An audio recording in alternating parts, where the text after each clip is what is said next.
Ovdje imam 8 grama suvog kvasca, možete i svež, oko 25 do 30 grama. Dodat ću 200 ml mlakog mlijeka.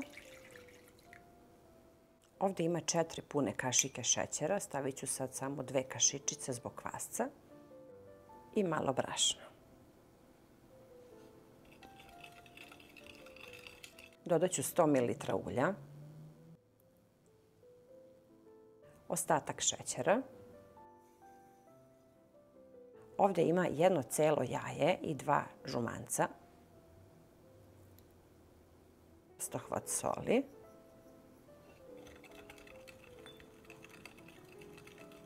jednu kesicu vanilinog šećera, 600 grama brašna sam pripremila pa ćemo da stavimo malo i 250 grama putera koji je bio na sobnoj temperaturi. Može da se koristi i domaća mast, znači bilo šta. To je sve od namirnica, sad ćemo lepo ručno sve lepo ovo da sjedinimo i umesimo jedno fino testo. Dodajem postepeno brašno dok ne potrošim svu količinu.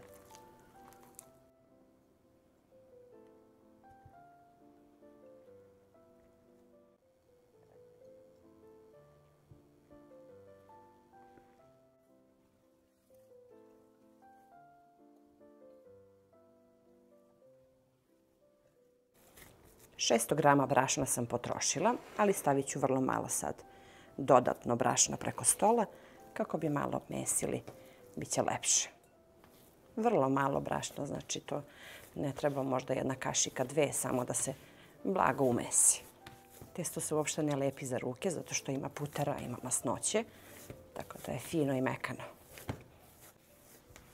Evo, to je sasvim dovoljno. Stavit ću u vanglicu samo na 15-20 minuta da malo odmori. Stavit ću foliju i krpu i čekamo da malo testo naraste.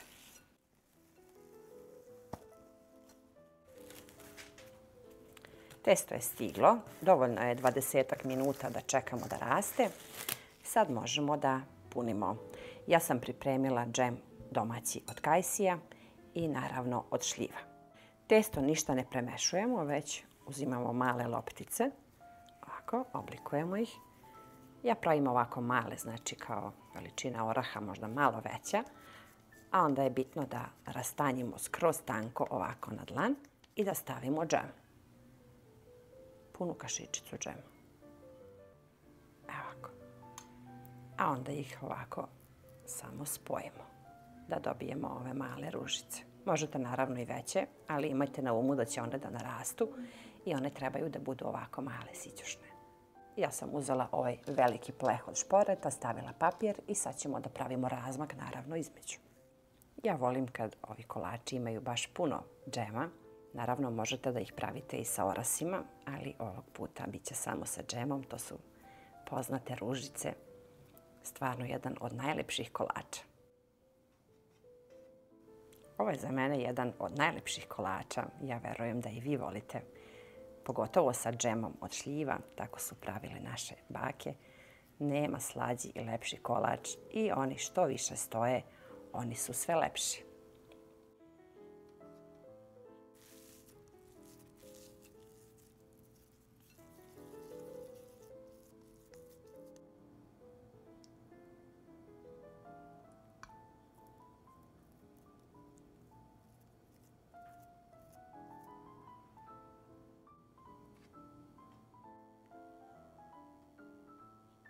Stvarno su jednostavni, brzo se pripremaju, ne ide nešto puno ni materijala, nisu skupi, ali kad nam dođe zima, ja verujte stalno pravim. Moji u kući vole svi, tako da ovo nam je baš lep jedan kolač, starinski. I kao što vidite, baš ima dosta kolača. Od ove količine testa imamo 2 velika pleha, tako da je to stvarno baš previše. Stavite ih u neku kutiju i što više stoje, verujte, oni su sve slađi, sve ukusniji, sve lepši, zato što je sa puterom, a isto su lepi i sa domaćom mašću, da znate. Ja sam ih kao dete tako pravila. Tačno 20 komada u ovom prvom plehu, toliko imamo i drugu turu. Čekam sad 5 minuta da narastu, a onda ih pečemo. Pečemo ih na 200 stepeni, najviše 10 do 15 minuta, znači nek ostanu bele, Samo nemojte da dozvolite da vam izgore.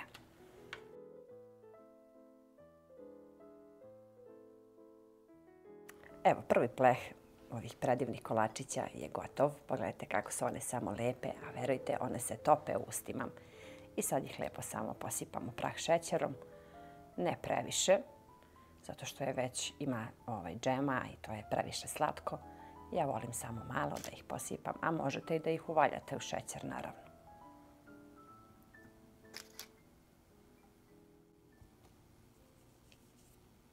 Divno mirišu na puter. Jedan stvarno predivan kolač starinski koji svi volimo. Ja verujem da i vi pravite slične kolače.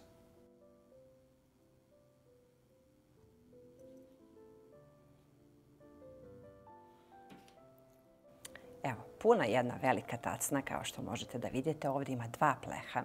Tako su divne. Sad ću da vam pokažem i unutra kako su one fine, punjene. Ne znam da li je sa džemom od šljiva ili ne. Evo, to je tako lepo prhko testo koje se topi u ustima. Verujte mi, one su predivne. Kako duže stoje, one su sve lepše i lepše. Evo još jednu da vidimo da li je ona sa kajsijom. Jeste. Toliko su fine, još uvek su vruće, naravno. Stavimo ih u neku plastičnu kutiju i možemo da ih jedemo bar 7 dana na hladnom mestu, naravno. I bit će to jedan predivan kolač za porodicu. Biće mi drago ukoliko budete probali ove predivne moje kolače. Ja verujem da i vi pravite isto ovako nešto slično. Probajte po ovom receptu. Sve vas puno pozdravlja vaša Aurora, pa se vidimo uskoro sa nekim novim receptom iz moje kuhinje.